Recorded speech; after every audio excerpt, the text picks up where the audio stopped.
যারা যা করছেন আমি মনে করছেন লেবাস করে আছি, মনে করছেন হুজুর, আমি শুধু আমি হুজুর না। আমি এগুলোর তালিকা নিয়ে যাবো আজকে, যে আপনাদের যা করা লাগে আমি তাই করব। আমি ভুয়া কি আপনাকে আমি দেখাবো আজকে। আপনাদের সেই কয়েকজনের তালিকা আমার কাছে আছে অলরেডি। আমরা গণনা করি কুষ্টিয়া সরকারি কলেজকে। এখানে আজকে বিভাগ ফুটবল প্রতিযোগিতা 2026 এই অনুষ্ঠানে আমরা সম্মানিত সভাপতির দায়িত্ব পেয়েছি অত্র কলেজের সম্মানিত অধ্যক্ষ, হাজারো ছাত্রের উস্তাদ, বিশিষ্ট শিক্ষাবিদ প্রফেসর মোল্লা রুহুল আমিন স্যারকে। এখানে উপস্থিত আছেন অত্র কলেজের সম্মানিত উপাধ্যক্ষ, আমার শ্রদ্ধাভাজন ব্যক্তিত্ব জনাব প্রফেসর ডক্টর আব্দুল লতিফ। এখানে যেহেতু 22টা বিভাগ নিয়ে কলেজ চলছে, আমার মাথার তাজগুলো সব বসে আছে শিক্ষক এবং শিক্ষিকা মণ্ডলী। তাদের হায়াতে তাজ্জবা সিহাতে কল্যাণ কামনা করছি।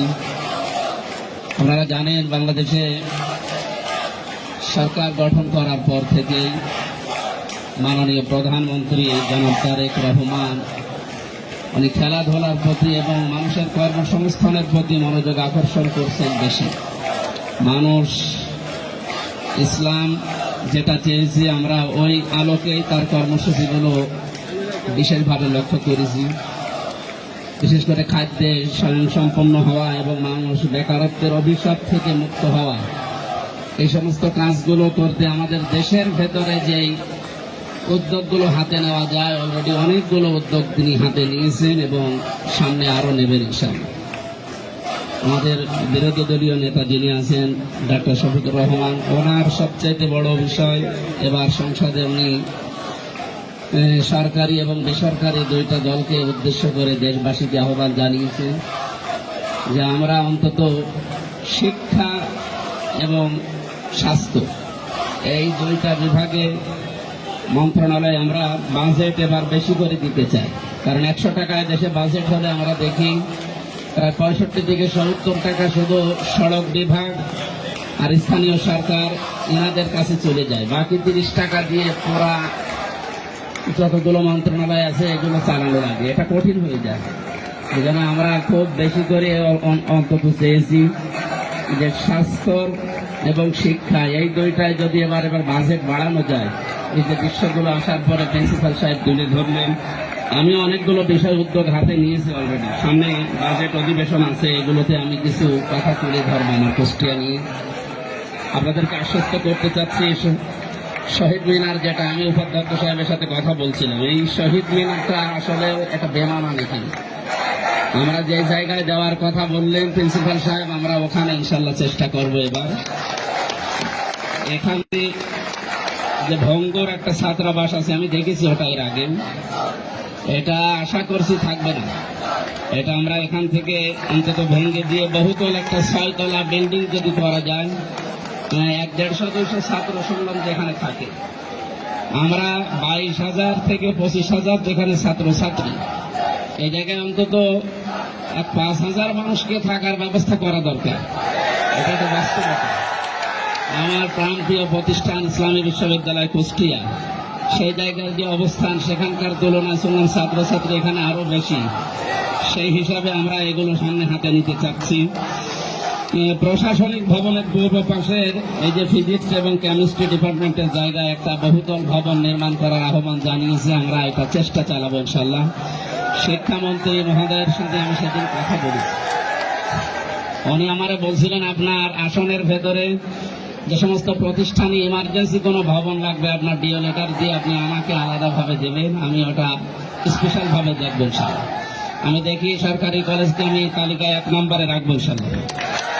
মাঠ সংস্কার এবং মাটি ভরাট, এখানে যে বিষয়টা শুনলাম এর আগে যে মাঠের অবস্থান ছিল, এর হালকা টাচ পাওয়া যাচ্ছে ওই যে আশপাশগুলো দেখলে যে কি অবস্থা ছিল।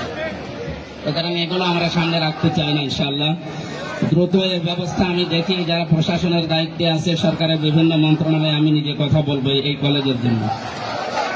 আমার সহকারে যিনি আছেন এই যে মমিন বিশ্বাস, উনি এখানকার ছাত্র ছিলেন, ছাত্র নেতা। আমার মনে হয় আমিও এখানে পড়াশোনা করতে পারলে মায়া মহব্বত ওনার মতো আরো বেশি বাড়তো। আমার সে সকাল থেকে লেগে আছে যে চলেন তাড়াতাড়ি যান। আমি তো এমনিতে রাত জেগে থাকি, দিনের বেলা একটু ঘুমা আসে, আজকে ঘুমাতেও দেয়নি।